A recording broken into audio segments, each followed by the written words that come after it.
하나님의 말씀은 신약성경 요한복음 2장 13절에서부터 21절까지입니다. 우리 천천히 끝까지 같이 한 목소리로 낭독하겠습니다. 유대인의 유월절이 가까운지라 예수께서 예루살렘으로 올라가셨더니 성전 안에 소와 양과 비둘기 파는 사람들과 돈 바꾸는 사람들이 앉은 것을 보시고 노끈으로 채찍을 만드사 양이나 소를 다 성전에서 내어 쫓으시고 돈 바꾸는 사람들 돈을 쏟으시며 상을 엎으시고 비둘기 파는 사람들에게 이르되 이것을 여기서 가져가라. 내 아버지의 집으로 장사하는 집을 만들지 말라 하시니 제자들이 성경의 말씀에 주의 전을 사모하는 열심히 나를 삼키리라 한 것을 기억하더라. 이에 유대인들이 대답하여 예수께 말하기를 내가 이런 일을 행하니 무슨 표적을 우리에게 보이겠느냐. 예수께서 대답하여 가라사대 너희가 이 성전을 헐라 내가 사흘 동안에 일으키리라. 유대인들이 가로되 이 성전은 46년 동안 지었거늘 내가 3일 동안에 일으키겠느냐 하더라. 그러나 예수는 성전된 자기 육체를 가리켜 말씀하신 것이라. 죽은 자 가운데서 살아나신 후에야 제자들이 이 말씀하신 것을 기억하고 성경과 및 예수의 하신 말씀을 믿었더라. 아멘. 이 시간의 특송 찬양 나의 사랑, 나의 예수님, 글로 그 영어로 한번 드리겠습니다.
몇 년 전에 한국의 어떤 기독교 방송에서 다큐멘터리 드라마를 하나 했는데 그 제목이 한국의 오늘의 교회 이대로 좋은가, 이런 그런 프로가 있었던 것 같습니다. 이 한국의 교회 상황에 또 이 잘못된 점들을 주로 이제 조사해서 그렇게 다루는 그런 내용들이었습니다. 이 예수님 당시에도 예루살렘 성전을 비롯한 또 예루살렘 지도자들은 많은 비판의 대상이 됐던 것 같습니다. 이제 예수님이 아마 이것들을 다 아시고서 6월절이 다가왔을 때 예루살렘에 올라가시면서 이제 성전을 청결케 하는 그런 기사가 오늘 본문에 나옵니다. 이 구약성경 신명기 16장 10절에 의하면 유대인들은 1년에 3차례 성전에 올라간다고 합니다. 예수님 당시에 많은 유대인들이 6월절 그리고 77절 우리 한국말로는 이제 오순절이라고 그렇게 합니다. 그리고 초막절에 예루살렘 성전에 올라갔습니다. 유대인들은 이 세 절기를 성전으로 올라가는 절기라 이렇게 불렀던 것입니다. 1세기 역사가인 조세푸스가 당시 유월절 상황을 이렇게 기록했습니다. AD 65년경 수리아 총독이었던 이 체스티우스 갈로스가 이 예루살렘 대제사장에게 로마의 황제인 네로에게 자기가 보고해야 하기 때문에 6월절 예루살렘에서 희생양으로 잡는 양의 수가 얼마나 되는지를 물었다고 합니다. 이 근거로 해서 이제 그 요세푸스는 6월절 희생양의 제물로 예루살렘에 도착한 양의 숫자를 약 25만 6천 마리의 양이 예루살렘 이 제물로 드려지기 위해서 준비되었다고 그렇게 결과를 얻었다고 합니다.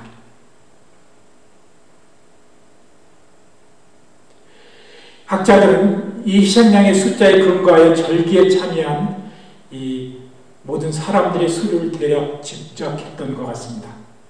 약 한 마리당 10명이 나누어 먹었을 경우 6월절 지키기에 예루살렘 모인 수는 대략 200만이 넘는다는 계산이 나왔다는 것입니다. 근데 이 요세푸스가 이런 것들을 집기해서 기록된 것을 훗날에 성경학자들이 조금 과장된 표현이라 이렇게 주로 말하고 있습니다. 그러나 어쨌든 6월절에는 이 수많은 유대인들이 또 세계 각지에서 또 관광객까지 합해서 함께 집회라는 걸 보면 이 6월절에는 적어도 200만에 가까운 그런 여행 모든 숫자가 그곳에 모이지 않았나 그렇게 예상을 해본다고 합니다. 이 예수님의 공생애가 우리는 여러분들이 다 아시는 대로 3년이라는 것을 우리가 잘 알고 있습니다. 이 가장 이 성경의 근거가 바로 어떤 것이냐 그러면 오늘 우리가 읽은 이 요한복음에 보면은 예수님께서 오늘 본문과 본문 2장 13절과 또 6장 14절, 11장 25절 이 세 번의 예수님께서 예루살렘 올라갔던 사건이 있었기 때문에 아마도 예수님께서 그래서 3년간 예수님의 공생애를 가졌다고 그렇게 학자들이 주장하는 것입니다. 오늘 본문에서는 이제 공생애 초기에 성전을 청결하는 기사가 나오는데 특이하게도 마태, 마가, 누가복음서의 이 예수님의 성전 청결의 기사는 공생의 마지막 부분에 나옵니다. 마태복음에는 21장 12절 이하에 또 마가복음에는 11장 15절 이하에 누가복음은 19장 45절 이하에 예수님 마지막 십자가에 죽으시기 얼마 남지 않은 곳에서 예루살렘 성에 올라가는 6월절에 올라가는 그런 기사가 나옵니다. 그래서 이 C.H. 다드나 윌리엄 바클리 우리가 잘 아는 사람은 예수님의 이 성전 청결이 한 번만 있었다라고 이렇게 주장하는 사람들이 있습니다.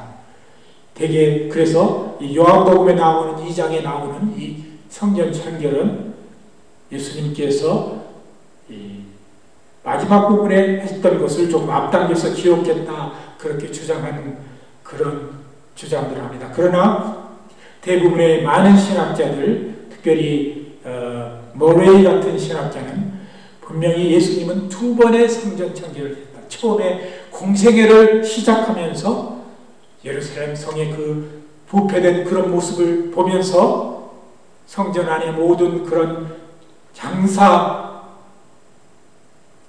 그런 비즈니스가 더 중요시했던 그런 모습을 보면서 예수님께서는 공생애 초기에 그렇게 청결을 하셨고 또 마지막에 공생애를 마치시면서 2번을 했다고 하는 그런 것들이 가장 정당한 학설로 그렇게 받아들여지고 있습니다.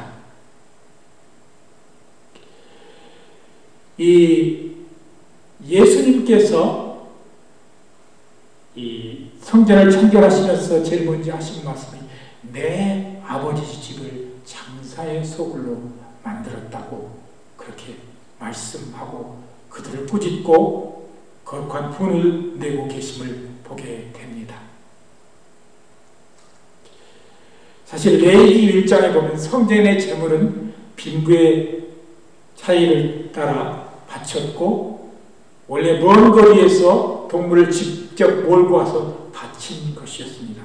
그런데 이제 후대에 오면서 여러 가지 자기의 편리한 그런 이제 제사를 하기 위해서 또 하는 이 각지에서 이 동물을 가지고 오면은 그게 정말 청결한 동물인지 아닌지 분별하기가 힘들고 그래서 아예 이 예루살렘에 있는 대제사장들과 이제 그 예루살렘 위에 고위 공직자들이 이제 그 장사하는 사람들과 이제 결탁해서 자기의 이익을 챙기기도 하고 여러 가지 이유 때문에 이제 그곳에 이미 사람들이 이미 와서 이 로마 화폐나 유대 화폐를 가져오면은 그 동물을 사서 그곳에서 바로 드릴 수 있게끔 그렇게 했습니다. 여기까지는 좋았는데 그들의 이제 공직자들이 장사하는 사람들과 결탁해서 그들의 부를 축적하는 그런 수단으로 삼을 정도로 부패해져 갔습니다. 그래서 심지어는 로마 화폐를 가진 사람, 이 드라크마를 가진 사람은 유대 세겔로 하는데 4대1로 교환을 했다고 합니다. 이 탈무드에 보면은 이 돈을 바꾸는 사람을 콜리보스라고 비명했는데 이런 사람들이 개입이 돼서 순수한 사람들을 그런 자금을 착취하고 또 예루살렘의 서기관들과 또 이 고위 바리새인들 또 이런 사람들이 부를 축적하는 수단이 된 이런 정말 눈살을 찌푸리게 하는 이런 사건을 보시면서 우리 예수님께서 분노하셨습니다. 오늘 저는 이 성전을 창건하신 예수님의 모습을 통해 오늘 우리에게 주는 교훈을 우리가 함께 나누어 보려고 합니다. 또 이 시대에 우리는 어떤 성전의 청결을 이루어야 하는지를 살펴보겠습니다. 먼저 성경에서 성전을 두 가지 비유로 해석하고 있습니다. 먼저 본문 21절에는 예수 그리스도의 몸으로 비유하고 있다는 것입니다. 우리는 그리스도의 몸인 교회의 지체들입니다. 지체인 우리가 교회 안과 밖에서 성결하지 못하면 합당치 못한 것입니다. 그리스도의 몸된 우리 교회를 섬기고 있는 우리 모든 그리스도의 지체랑 같습니다. 예수님의 손과 발과 똑같다는 것입니다. 그렇기 때문에 우리는 그 예수님의 표현하고자 하는 그것을 우리가 살아야 하며 또 우리의 삶이 성결하고 거룩한 삶을 살아야 한다는 것입니다. 두 번째, 우리의 몸은 그리스도인의 몸은 성령이 거하는 하나님의 전이 된다고 했습니다. 우리가 너무나 잘 아는 말씀 고린도전서 3장 16절 너희가 하나님의 성전인 것 하나님의 성령이 너희 안에 거하시는 것을 알지 못하느니라 했습니다. 또 고린도후서 6장 16절에 보니까 하나님의 성전과 우상이 어찌 일치가 되리요 우리는 살아계신 하나님의 성전이라 이와 같이 하나님께서 가라사대 내가 저희 가운데 거하여 주로 행하여 나는 저희의 하나님이 되고 저희는 나의 백성이 되리라고 말씀하셨습니다. 오늘 이 시대에 사는 우리 그리스도인들이 내가 그리스도의 성전이라는 것을 잊어버리고 사는 경우가 많습니다. 세상에 나가면 세상의 사람들과 똑같이 분별 없이 살고 또 교회에 와서 간신히 이렇게 형식적으로 예배드리는 그런 삶을 사는 성도가 많다는 것을 우리는 잘 압니다. 우리가 인간이기에 정말 거룩한 삶을 살긴다는 것이 그렇게 쉽지는 않습니다. 그러나 제가 지난주에 말씀드린 것처럼 우리는 우리 자신을 처복종시켜서 하나님의 경기로 우리가 드리도록 그렇게 우리는 주 안에서 우리 자신을 헌신하고 우리를 자신을 디서플레인 해야 한다는 것입니다. 세 번째, 죄악으로 물든 교회나 세상을 보며 때로는 예수님처럼 거룩한 분노가 우리에게 있어야 할 때도 있습니다. 그런데 한 가지 여러분들이 유의해야 할 것이 있습니다. 어떤 분이 저한테 자기도 가끔 돈을 낸다고 그러는데, 야, 예수님도 뭐 성전에 올라가서 뭐 굉장히 돈을 내고 뭐 다 엎고 막 소리를 지르고 그러지 않았냐고 그렇게 얘기를 하면서 우리가 좀 더 그렇게 해도 좀 괜찮지 않느냐 이렇게 얘기를 하는데, 여기서 우리가 유의해야 될 것은 예수님은 죄가 없으신 완전한 신이요 완전한 인간이기에 그 분노를 표출할 수 있습니다. 그러나 우리는 아직 인간이기에 그 분노를 표출해서는 안 되는 것입니다. 애통하는 마음을 가져야 되는 것은 사실이지만 그렇다고 해서 우리가 이 시대를 보며 지나치게 분개하고 자기의 성격을 컨트롤할 수 없을 정도로 분을 낸다는 것은 우리 그리스도인들에게 합당하지 못한 그런 덕이라는 것입니다. 교회는 파수꾼의 사명과 등대의 사명을 잘 감당해야 된다고 합니다. 사탄의 세력이 교회 안에 들어오면 우리는 그걸 지켜내고 그것을 깨트리는 그런 파수꾼의 사명이 우리에게 있어야 합니다. 그리고 어두운 세상을 향해서 밝게 비치는 그런 빛이 빛의 등대의 사명을 또한 우리는 해야 하는 것입니다. 이 미국의 교회가 80년대 초까지만 해도 사회에 많은 영향을 끼쳐줬습니다. 그들이 80년대, 70년대 말 80년대 초에 하는 그런 교회의 행적들을 보면은 저개발국의 경제를 돕는 그런 일들을 교회가 나서서 의회에 추천했다고 합니다. 그리고 중국의 유엔 가입 문제를 80년대 초에 미국 장로교회 총회에서 가결한 후 정부에 정식으로 요구해서 그것이 통과되었다고 합니다. 또 사회가 악하고 태폐봉조가 만연됐을 때 교회가 앞장서서 마약이나 동성결혼, 히피족 문제, 인종차별 문제를 교회가 앞서서 해결하려고 많은 노력을 기울였다고 합니다. 그리고 이런 사회 악습을 폐지하기 위해 교회가 깊이 사회 속에 관여했습니다. 그런데 21세기에 들어선 미국 교회도 그 사명을 다 하지 못하고 있다고 사람들이 말하고 있습니다.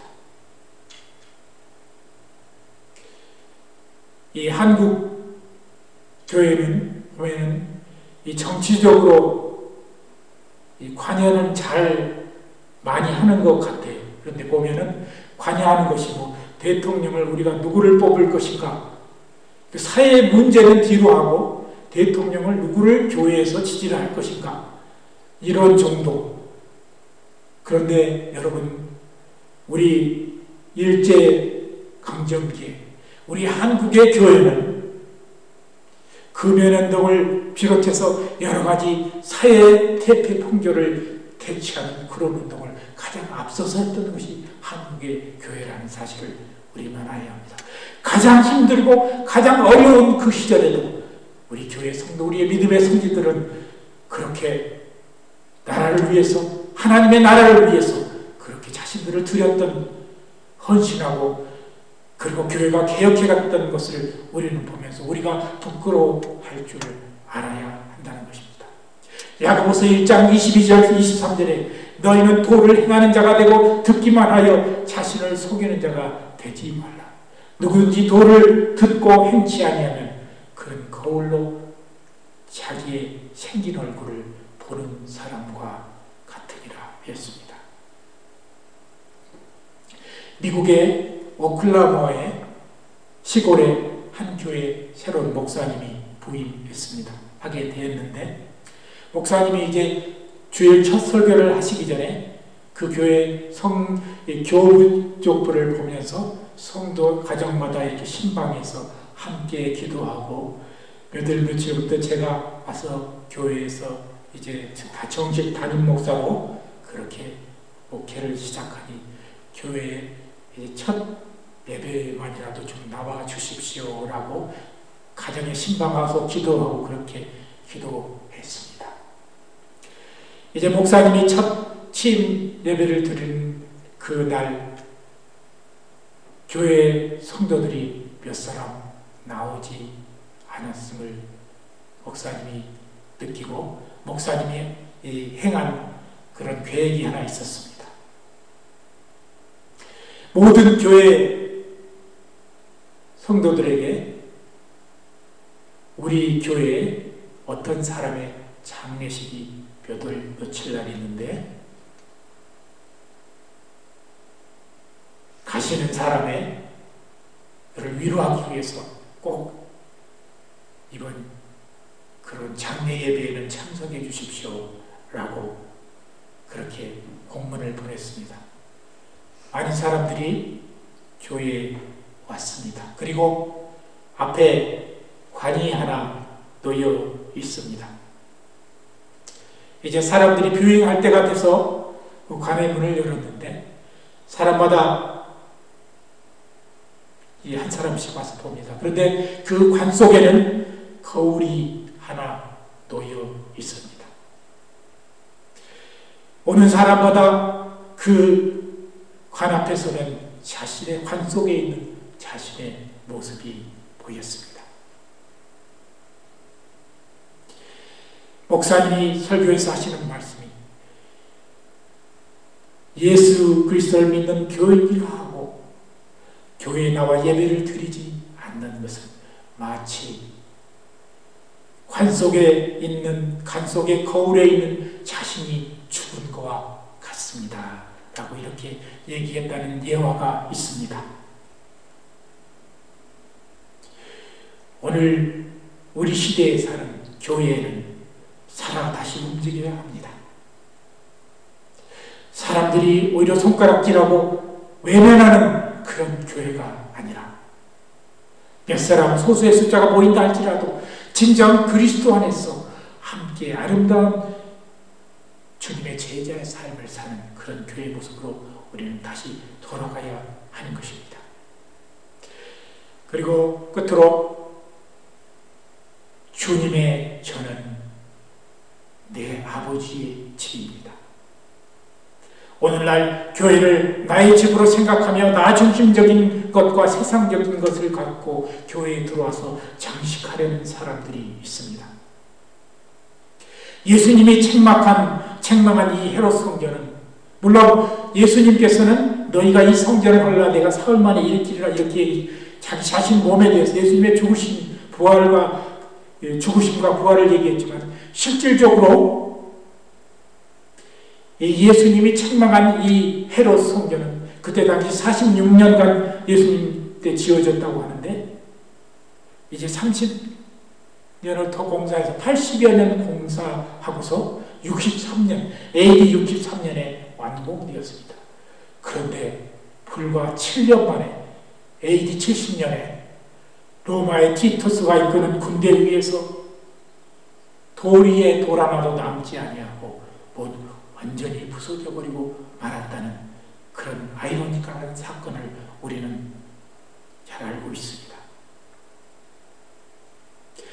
예수님의 책망한 그 교회는 그렇게 40년이 못 가서 무너져 버리고 형체조차 사라져 버리는 그런 성전이 되었다는 사실을 알아야 합니다. 제가 한 5, 6년 전에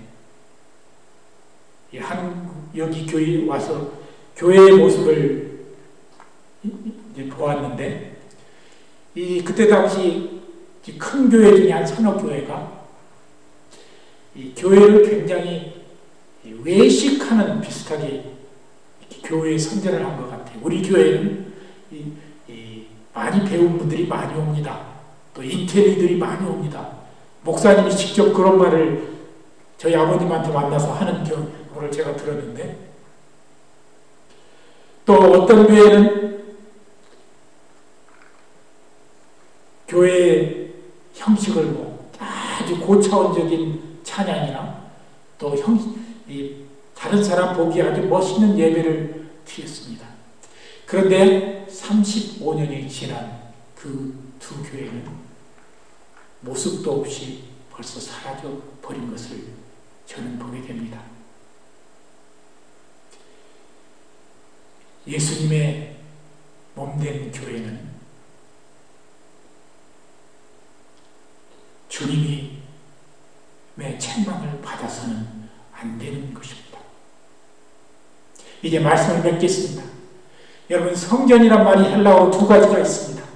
하나는 히에론이라는 말이 있고 하나는 나오스라는 말이 있습니다. 히에론은 성전뜰과 건물 전체를 말하는 것입니다. 그리고 나오스는 성전의 건물, 곧 성소를 말하는 것입니다. 어느 목사님이 설교를 인터넷 설교를 듣다 보니까 오늘날의 교회는 구약의 성전과는 거리가 멀다, 이렇게 얘기하는 것을 들었는데, 어떤 면에서 그럴 수도 있습니다. 왜냐하면 예수님이 십자가에 죽으시면서 예루살렘 성전의 지성소와 성소를 가로막는 그 장막이, 그 휘장이 갈라져서 이미 지성소와 성소가 같은 룸이 되었던 것입니다. 오늘날도 우리가 교회 밖에서 예수 잘 믿어도 되고 교회 안 나와도 된다는 사람도 있습니다. 그러나 하나님의 전에 우리가 거해야 된다는 진리는 우리에게 변함이 없는 것입니다. 오늘날 많은 사람들이 히에론 성전 뜰밖에 거하는 사람들이 너무 많습니다. 우리는 나우스, 하나님의 성소 안에, 옛날에 지성소와 거성소가 구별되어 있었겠지만 이제는 성소 하나로 되어 있는 그곳에 우리는 머물러야 한다는 것입니다. 많은 사람들이, 그리스도인들이라고 불리는 사람들도 성전 밖과 뜰에 머물고 있습니다. 교회에 나와서 성전 밖에 뜰에 머물면서 자기 비즈니스를 하려고 하고 자기 유익을 위해서 교회 사람들과 친교하는 그런 사적인 모임을 가지려는 사람들이 있습니다. 우리는 교회 성전 안에, 성소 안에 들어가는 그런 신앙을 우리는 가져야 하는 것입니다. 예배를 온전히 드리고 찬양을 온전히 드리고 주님 앞에서 온전한 메시지를 받고, 그리고 내 자신이 성전을 문을 나서기 전에 커다란 디스플레이, 헌신을, 디보트를 하고 성전을 떠나는 그런 우리 성도들이 되어야 하는 것입니다. 구약에 보면은 하나님께서 이 광야의 성전에 임하시면 이 이스라엘 모든 성도들은 감격하며 그 성전을 향해서 무릎을 꿇고 고개를 들 수 없을 정도로 하나님을 찬양하고 하나님을 영화롭게 했습니다. 오늘날의 교회도 옛날 성전처럼 God's presence, divine presence, 하나님이 임하는 그런 성전이 되어야 하는 것입니다. 우리가 교회 안에서 거룩한 하나님의 임재를 느끼고 그 영이 살아 숨지는 그런 것을 느끼는 것이 진정한 교회의 모습인 것입니다. 또 그런 분들이 드리는 예배가 진정한 예배인 것입니다. 그리고 사회에 나가 우리의 몸을 또한 거룩한 성전으로 깨달아 내가 어디에 갔든지 거룩한 삶을 사는 그런 삶을 우리가 살아야 하는 것입니다. 오늘 믿음의 교회 성도들도 우리는 크지 않습니다. 비록 작지만 그러나 우리 성도들이 주님 안에서 함께 모여 성소 안에서 예배드리며 하나님 안에서 감격해하고 주의 임재를 느끼며 그 성령의 뜨거운 은혜를 우리가 느끼고 또 성도 안에 아름다운 교제가 있고 세상에 나가 그리스도의 몸된 교회를 이루는 그런 성도의 아름다운 모습을 우리 믿음의 교회들이 그렇게 살 수 있어야 하겠습니다. 그래서 비록 작은 교회라 할지라도 말시의 지말에 가장 아름다운 주의 성령이라고 훗날 우리 주님이 오셨을 때 꾸중하는 것이 아니라 오히려 칭찬하는 그런 교회와 성도들이 되시기를 예수 그리스도의 이름으로 간절히 기도드립니다. 함께 기도합니다. 하나님의 은혜에 감사합니다. 저희들이 무엇이 간데 이토록 저희들을 사랑하셔서 하나님의 자녀 삼아주시고 그 자녀된 우리가 주님의 성전에 와서 기뻐 찬양하며 하나님께 영광을 돌리며 주의 임재를 느끼며 주의 성령 안에서 뜨거움을 맛보며 그런 드리는 예배가 될 수 있도록 우리 하나님 감사합니다. 하나님이 오늘도 우리와 함께 해주시고 우리가 정말 주님 안에서 주님이 정결케 하는 우리가 되게 하여 주시옵소서. 주님의 꾸중을 듣지 않고 주님을 칭찬을 받는 그런 교회의 모습이 되게 하여 주시옵소서. 필라델피아 교회 같은 교회가 되게 하여 주시옵소서. 감사드리며 예수 그리스도 이름으로 간절히 기도드리옵나이다. 아멘.